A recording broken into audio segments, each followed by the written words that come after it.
let's get into it. My name is Misha. Welcome to my channel. We're going to be making a steak dinner for a babe today. This is a potato. You want to poke some holes in it, you know, pierce it, whatever you want to call it. And then I'm going to drizzle it with a little bit of oil, drizzle it with a little bit of salt, wrap it up, and put it into the oven. Now, I'm making this dinner in celebration because he made another huge milestone in his career. I'm not going there. I don't discuss my private matters, but just leave him a congratulations down below. Just call him Peanut Daddy, and we'll be good to go. This is a steak. We all know what a steak is. This is a ribeye, I believe. And so this is the spice that I'm using. You could put whatever on here. Some people just like salt and pepper. And to be real, I'm making a sauce, so you don't need to heavily season the steak. So I'm using this spice right here because he actually likes this spice on his steak. You know, he's a Texan child. They love their steak down here. So I'm going to put it on both sides, and then we're going to move on to the next step.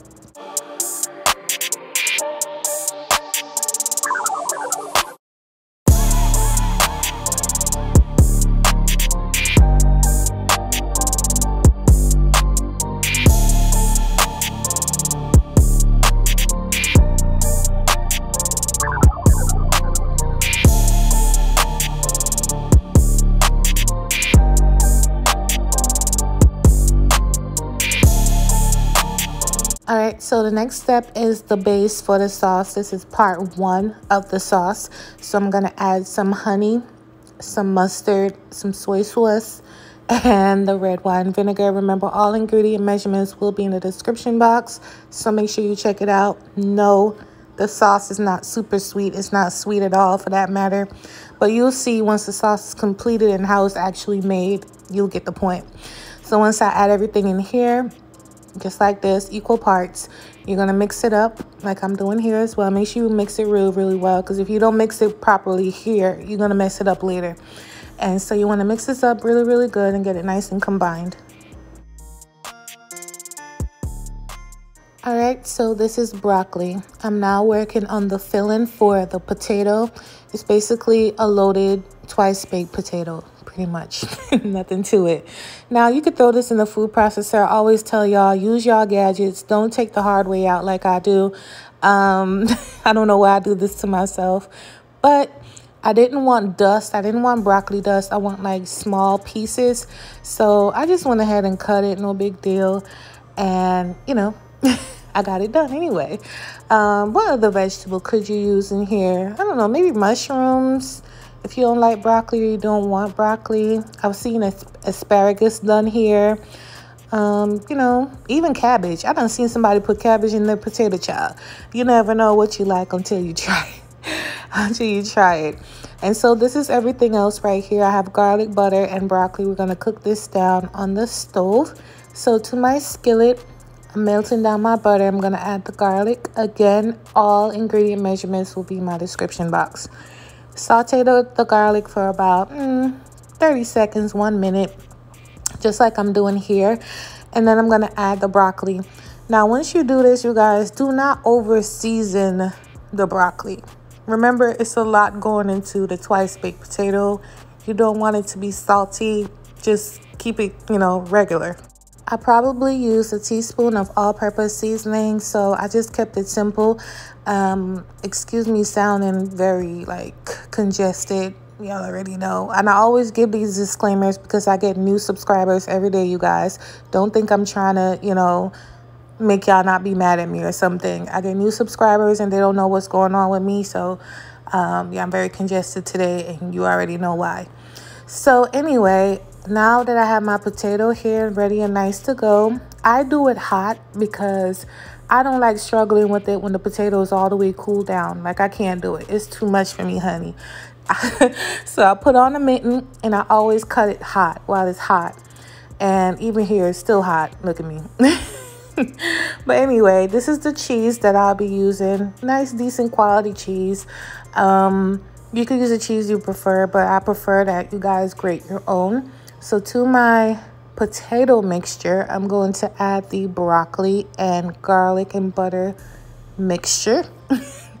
Then I'm gonna add a tablespoon or so of butter, the cheese, and I think that was it. Oh, some black pepper and salt. Be careful with the salt. The cheese is salty. So just a little sprinkling, link, like I just did. Then I'm gonna mix this up really, really well. All right, so after I mix it up, now I'm gonna add some half and half to loosen it up a bit. A lot of people like it a lot more looser, but I just do it around in the middle or so just to get it nice and, you know, creamy. But y'all, this smells so, so good.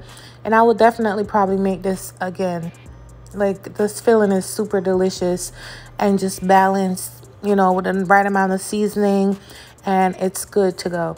You want to pile your potato shell all the way to the top. You know, it was so much filling. You probably could like put some to the side and make little potato balls and bake them in the air fryer or something. I probably should have done that, but I put the whole thing back in the potato shell. Then I topped it with some more cheese. Not too much. I didn't overdo it, but y'all already know. Your kitchen, do whatever you want to do. And then I popped it in the oven, left it in there, forget about it.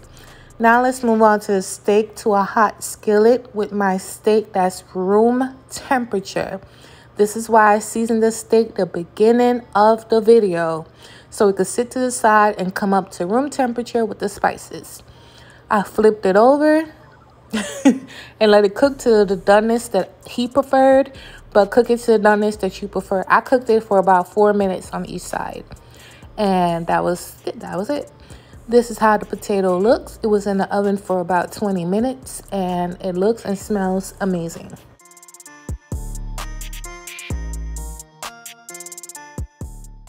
Now let's move on to the sauce. To my melted butter, I'm going to add shallots and garlic. Remember, I told you the mixture earlier was only part one. Well, part one or part two, whichever direction you want to put it. So now you're going to mix it up. Cook this down for about 3 minutes or so until they become translucent. You want to put a quick splash around the pan of heavy whipping cream. And then you're going to pour half of your mixture down in here. Mix it up and taste it.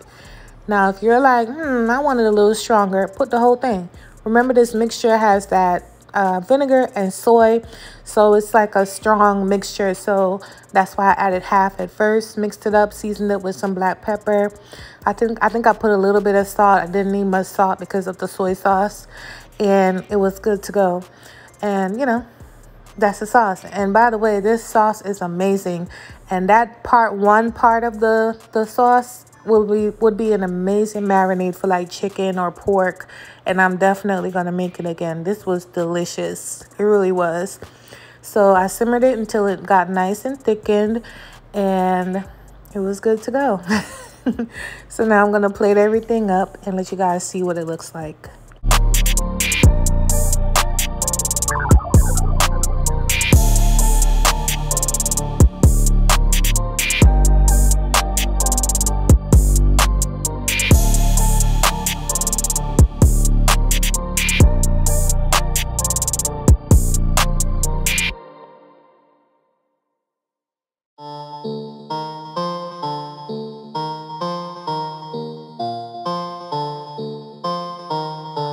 Alright, and this is the plate, you guys. Filling, delicious, super nice, super cute. Congratulations, babe, on all your accomplishments. You already know I'm your biggest fan, and you're definitely inspirational, and I need to be on your level, period. Alright, so dessert was pretty simple. I found this in the Kroger grocery store, and I got some ice cream as well. Obviously, you guys could just buy a cake or do whatever, but I kept it simple. I'm prego child. I need to get up out of this kitchen. It was hot. So I'm going to throw it in the air fryer. They come out the air fryer looking like this. If you don't have an air fryer, the oven works. I topped it with some ice cream. And we actually both shared this because it was quite a bit. So we shared it. And that was it. So thank you guys so much for watching. I love you for your support. And I'll catch you on my next video. Bye.